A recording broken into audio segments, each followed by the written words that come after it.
ಇಲ್ಲ ಅನ್ಬೇಡಿ ಸರ್. ನಮ್ಮ ಊಟಿ ಆಸ್ಪತ್ರೆಯಲ್ಲಿ ಕೊನೆ ಕ್ಷಣಗಳನ್ನು ಕೌಂಟ್ ಮಾಡ್ತಾ ಇದ್ದಾರೆ ಸರ್. ಇವ್ರಮ್ಮ ಸರ್. ನೀವು ನಮ್ಮನ್ನು ಊಟಿಗೆ ಕರ್ಕೊಂಡು ಹೋಗ್ಲೇಬೇಕು ಸರ್. ನಿಮ್ ತಾಯಿ ಮೇಲೆ ಆಣೆ. ತಾಯಿ? ಯಾವ ತಾಯಿ? ನಾನು ಹುಟ್ಟಿದ ತಕ್ಷಣ ನನ್ನನ್ನ ತೊಟ್ಟಿಲ್ ಬಿಸಾಕ್ಬಿಟ್ಟೋದ್ರ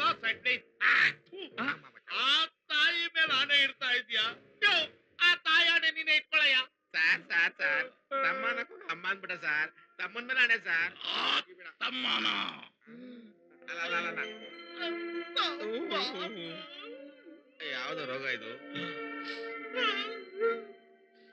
ಎಷ್ಟು ಕಷ್ಟಪಟ್ಟು ಓದಿಸ್ದೆ. ಟೈಮ್ ಕೊಟ್ಟು ಮನಿ ಕಳಕೊಂಡ್ ಕುಶನ್ ಪೆಟ್ಟು ಎಲ್ಲಾ ಕೊಟ್ಟು ಚೆನ್ನಾಗಿ ನೋಡ್ಕೊಂಡೆ.